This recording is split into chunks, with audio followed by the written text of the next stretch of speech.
Welcome to Lair the Alchemist, where we discuss all things heavy metal and hard rock. On today's episode, a continuation in my series of what I call awesome instrumentals.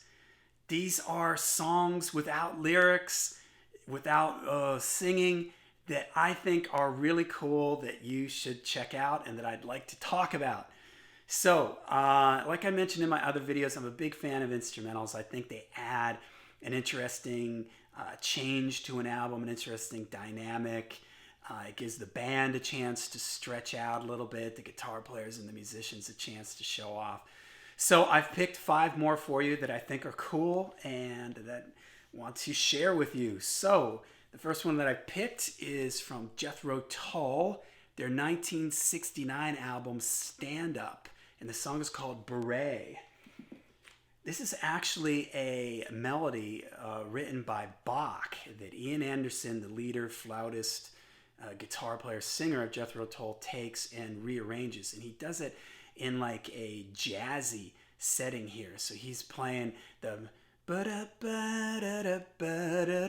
the bass underneath it is playing like a walking bass line, and the whole band eventually kicks in, and it's got kind of a laid back swing feel to it, and then it goes into like this cool kind of fast rhythmic section where Ian Anderson plays his flute solo. And I love, I mentioned this in my milestone moments for Aqualung. I love when Ian Anderson is soloing on the flute and he's playing the notes and he like makes some sounds at the same time, and everything. I just think that's awesome.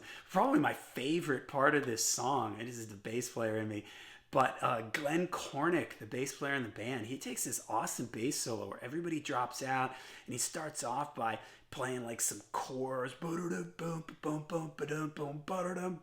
eventually at the end of his solo he just goes back into his walking line, and Ian comes down, and the band behind him. So just really, really cool, man. 1969, Jethro Tull, Beret. All right, let's go back a few years here for Pink Floyd from their first album, The Piper at the Gates of Dawn. This is 1967, and the song is Interstellar Overdrive. This is from the Syd Barrett era of the band, and this is a really cool, kind of long, out there instrumental. Starts off with this really neat, it was composed by the whole band, so that's kind of interesting. And I remember thinking that I thought maybe this was just a Barrett composition, but it is the whole band. And I love like the intro riff is like this sort of line that sort of walks its way down, bum bum bum bum bum bum bum bum bum bum bum bum bum bum, and the whole band kicks in, and then there's a spot where it's like everybody's sort of jamming away and they're do do do do do do do. That's like a pretty heavy riff that the bass is playing there, and the guitar is like kind of going off. He's kind of playing a solo, but it's like a Syd Barrett solo, so it's kind of like just sort of nutty stuff with him playing like these melodies, and then the whole song kind of breaks down and the guitar does this thing. I don't know what he's doing, if he's like pressing the strings against the pickup or something, but he's making this this weird like noise, this sort of outer space like feel to it, like you're landing on a planet, a strange planet or something like that. So just really cool. And apparently there's a longer version of this that they recorded before this album for a movie. And I haven't heard it. It's probably on YouTube, I'm sure, if you dig around, or it's probably on that massive box set that they put out, not too long ago. So just awesome instrumental, Interstellar Overdrive from 1967. The Syd Barrett era, if you're only familiar with Pink Floyd from like The Wall and Dark Side of the Moon, the Syd Barrett era can be a little bit of a surprise when you hear it because it is really different. But for me, I love it. I like Syd Barrett. I think he had a really sort of quirky way of writing and everything. And I'm sure I'll be covering some more Pink Floyd and some Syd Barrett era Pink Floyd soon. So All right, next from Black Sabbath, their Sabbath Bloody Sabbath album, the song instrumental Fluff. I'm going to do a shameless plug here.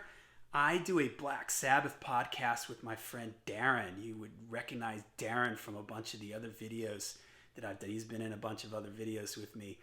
And it's called Into the Void, a Black Sabbath podcast. And I often talk about how what I love about Black Sabbath is the way that they can be super heavy, but then they'll have these songs on almost all their albums that are really kind of mellow or just have a different feel to it. And Fluff is one of those. And for me, it's the light in the shade, the light in the heavy, the lightness of a song like Fluff makes everything else on the album sound that much heavier. And this is just a beautiful instrumental. It's Tony Iommi on acoustic guitar, just in the beginning, kind of just him plucking along these harmonized acoustic guitar parts. And it moves into this beautiful section where it's like rolling piano and everything. It's just this really, really beautiful song. And again, when I was younger and first listening to Black Sabbath, that's the stuff that really tripped me out, because you had this heavy stuff like Killing Yourself to Live and the title track, and then you have a song like Fluff, and it's just like, whoa, and then after Fluff, it goes right into Sabracadabra, and to me, it's something that Black Sabbath does really well, is these different shades, these different feels. So they're just not this sort of heavy, lumbering, doomy band. I mean, they do that and they do it really well, but they also have all these other elements to them. So Fluff, just a great showcase for Tony Iommi. I always loved when Tony Iommi played acoustic guitar, like in Orchid from Master of Reality, or on the Sabotage album, he plays some acoustic guitars at the end of Symptom of the Universe. So it's just an element to his playing that I always really, really loved. All right, from 1968, Deep Purple. Now, this was originally on the Book of Taliesin album, and I actually don't have that on vinyl. So I took it from this compilation. This is called Powerhouse. It's kind of a weird compilation I stumbled across somewhere. And his song is Hard Road, Wring That Neck. As I've mentioned in some other videos, the first three Deep Purple albums were really different than the Deep Purple that everybody recognizes, like the Smoke on the Water era Deep Purple. They were more of like a psychedelic band, and they did have a lot of sort of instrumentals and little interludes and things.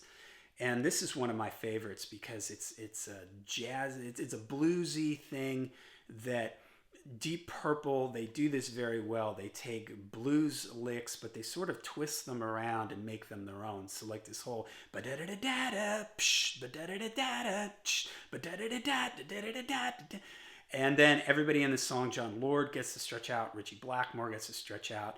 I love Richie Blackmore. You hear me say that all the time. If you hear them do this live from back in the early 70s, they just really stretch out on it. Really great. They were known for that in their live performances, for extending songs.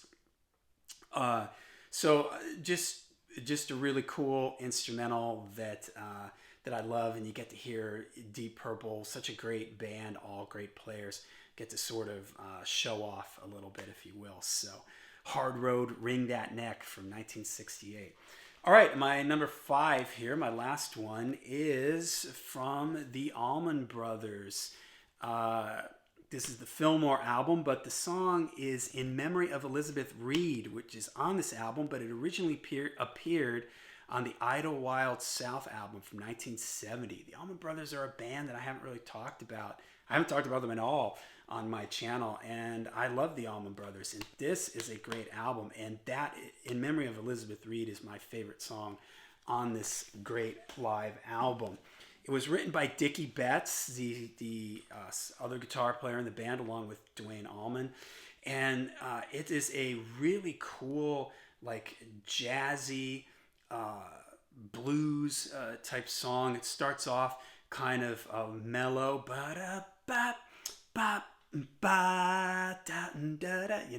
just beautiful melodies with like harmonized guitar and Greg Allman's organ. And then it moves into like this funky bomb, but da da da da da da da da da. Oh man, it's so cool. I love when the Almond Brothers sort of jam out like that. So they do really well that sort of blues, stretching out on the blues thing, and it just sounds great here. There's some really, really great guitar playing on it. You know, I love that funky section and the way it transitions around, and just awesome from an awesome live album.